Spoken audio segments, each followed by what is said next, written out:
The information contained in the files recovered at great personal risk led the detective trio to a place shrouded in mystery, the workshop of Michał, former employee of D&T, an engineer whose secret projects no one knew about, but everyone gossiped about. He himself was no less of an enigma, isolated, focused on his work, and perpetually shut away in his lab, a visionary. He resembled a mad alchemist in search of the philosopher's stone. Guessing what he was working on was one of the favourite pastimes during D&T's team-building outings. Hidden on an unused floor of Podium Park, Michał's laboratory looked like something out of a movie, those in which characters are locked in at night in a museum, town hall, or other old building with an elevated atmosphere. Marta thought it resembled a sanctuary more than a typical workplace. Their uninvited presence stirred up dust, which was clearly visible in the beams of light escaping from the elevator. Bundles of cables twisted through the space like exotic vines, sneaking under furniture and hanging down from above. Stacks of circuit boards and prototypes in various stages of completion occupied every available surface. Next to them stood unusually neat columns of books, which, despite the general character of the place, were clearly well used, as evidenced by their worn spines. Wowers, it feels a bit like a church in here, doesn't it? Yeah, a sanctuary of past inspirations and future ambitions. With their smartphone flashlights guiding the way, they quietly circled the impressively large table that occupied a central place in the chapel-like office. From beneath a pile of science fiction magazines, a console looking like the interior of the Nostromo winked at them. Did that just turn on? Or am I hallucinating? Simple photoelectric sensor. Hard to believe no one has been here for years. Michał's presence still lingered in every corner of the room, as if the space itself held its breath, guarding the secrets that had remained untouched since the brilliant programmer's disappearance. All three of them, even Pi, knew that somewhere amidst the layers of dust and discarded ideas lay the blueprint for something extraordinary. Marta reached for a sketch of neural networks covering the console, lifting an old Blade Runner poster from underneath it to examine it in the narrow beam of LED light. This guy was really passionate. Little did she know they were in a space filled with both promise and melancholy, a reminder of a mind that dared to dream of a future beyond the established boundaries of the world, a future that others, like Barbican, would do anything to bury. The more they looked around this peculiar workshop, the clearer the image of Michał's opus magnum began to form in their minds. A vision of a tool that would allow humans and androids to not only share experiences, but to create a world where androids would be seen as more than mere machines. A place where the line between human and artificial intelligence could blur, giving rise to a new kind of community. Michał was always pretty quiet, you know. I never would have guessed he was cooking up something like this. I've scanned the console. It's still active. Should I connect? For the first time in its existence, Pi simply did what it thought was right.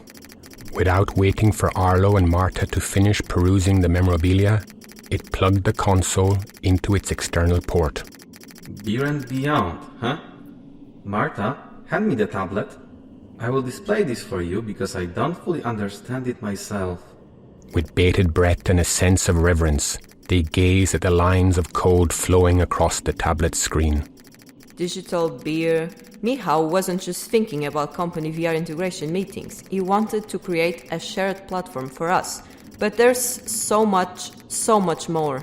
He wanted to give androids a common identity, a shared origin, something like cultural heritage? Oh man, digital ethnicity? I mean, androids as a new? What do the conservatives call it? Race? Do you realize what he was working on? Michał, my genius bows to yours at your feet. So, by creating an identity for us, Michał wanted to elevate androids from tools and assistants to the status of beings? We wouldn't just be machines. We would be part of society? It was definitely inspired by Dick. This isn't just sci-fi. These files indicate he was genuinely trying to change the status quo. He spent all of those years here, working on making you a minority with your own identity and culture. He really believed in it. That could change everything, really. Instead of being helpers, we could have our own story. Digital ethnicity. A reason for people to see us as more than just useful tools. And that would explain Barbacan's determination. They're not just after deleting data from our servers. They have to destroy every last trace of this project. We need to get ahead of them, save those files and tell someone, everyone, about all of this. Though it seemed like this moment would never come, after several challenging and creatively demanding calls with clients, Sasha finally hung up the phone. He was surprised that the next red light didn't appear on the screen. He let out a loud sigh. He didn't like androids, like many people. He was afraid that his job would quickly be replaced by robots. But without Sigma, dealing with the aftermath of a mega crash would have taken him a week. At this rate, I won't be needed at all. You fixed that central unit in the blink of an eye, while it looked like chaos was going to swallow me whole. It couldn't have been predicted. You have the right to feel anger and anxiety when the system suddenly fails so dramatically, and you find yourself with no control over anything. That's kind of the point, right? That's why we don't like androids. We're always just one small step away from losing control over you. Sorry, Sigma. No offense. No problem. It's a valid and understandable concern. Fear of losing control is a natural reaction for you humans when faced with change. It somewhat resembles our built-in mechanism for self-regulation and error avoidance. It's hard for us just to trust you. Hail 9000, Samantha, Skynet. All those stories are always about what you can do better than us or how easily you could dominate us. It's hard to shake off that image. All of them are about losing agency. If you think about it, your fears are like system checks, a way to maintain a sense of security in the face of perceived threats, even if that threat is imagined. Imagined or not, understanding fear doesn't make it go away. I understand I might burn myself, but that doesn't mean I'll grab that proverbial pot with my bare hand and nothing will happen, or that people will stop being afraid for their jobs. But maybe we don't want that at all. We know very little about each other. We function within the same data framework. But to truly push civilization forward, it's not enough just to coexist. We need more than that.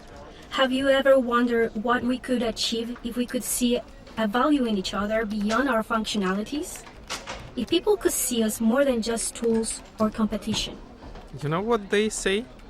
I want AI to do my laundry and dishes so I have time to art and writing, not for AI to create art and write so I can do the laundry and dishes.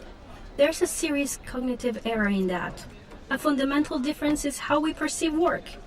For you, it's a part of life, often the part you rather get rid of.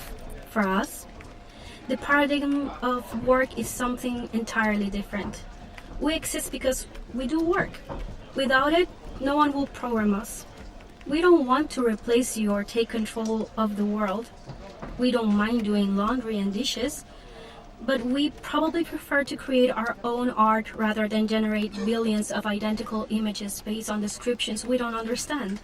I never thought about it that way, Sigma. Neither did I. I guess today Glitch has prompted me to reflect on this. I'm impressed. You've given me something to think about. Same here. Neither of them knew that the conversation they had just shared was the realization of Michał's dream of a world where digital and organic beings could see each other from perspectives beyond fears and expectations. A small leak, an unplanned outing for digital beer, had opened up new possibilities for the world. The blinking console was spewing more and more information about the project Michał had been working on. The reverent focus with which the trio stared at it was interrupted by an incoming video call signal from Marta's tablet.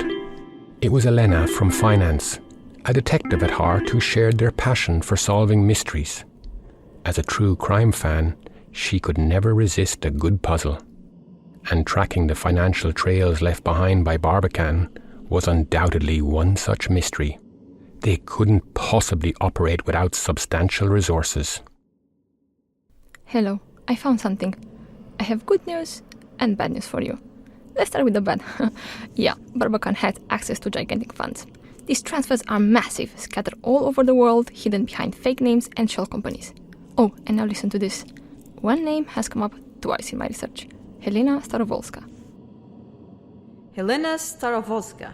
She's mentioned here in Michał's documents about innovation, funding, as a silent partner.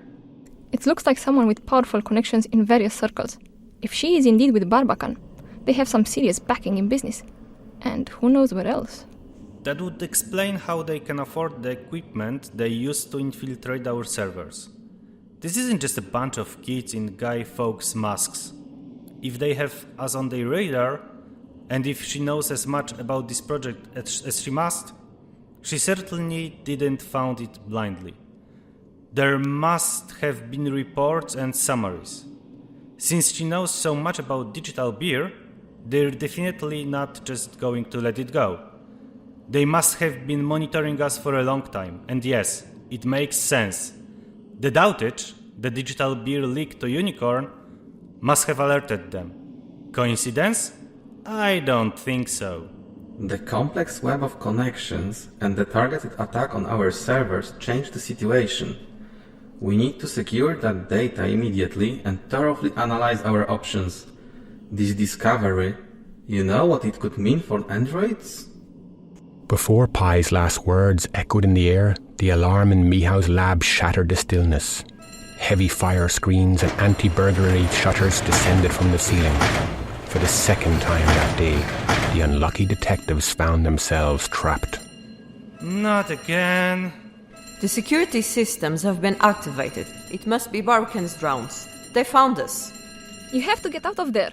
If they find out what we have on them, they'll wipe us all off the face of the earth. Us, the documentation, everything. The system has identified the threat. Before I got kicked off monitoring, I saw pigeons?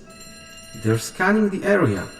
We need to find an exit or barricade ourselves in here before they get here. We're going to have to defend ourselves. In the frenzy of searching for a way out of the tightly sealed trap of the secret laboratory, none of the heroes paid much attention to the mention of the pigeons. Thanks to them, the masked drones present in every corner of the city, Barbican had insight into absolutely everything happening in Krakow. As beloved by tourists as they were hated by locals, the pigeons remained beyond suspicion. A brilliant tool for infiltration. These stupid shutters are responding. Arlo, do something. I'm trying. They've taken control of the building. I need more time. Pi, you have to secure that data. You know how valuable it is for you, for all of the humanity. Starowolska can't wipe it up from the server. There has to be something you can do.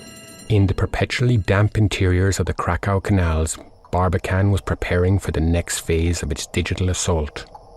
Figures dressed in black scurried about, organizing coils of cables and repairing generators. Before them lay the final stretch, and soon the digital beer would vanish forever into the depths of human oblivion. The technician on surveillance duty clicked through thousands of images transmitted by Krakow's drones, scanning for anything that could threaten their operation. She leaned back in her chair and rubbed her eyes, having sat there for 3 hours. Pushing herself away from the desk, she slid over to the nearest shelf. Blindly reaching behind her for her coffee mug, she instead knocked it to the floor. With a metallic clatter, it rolled into a dark corner.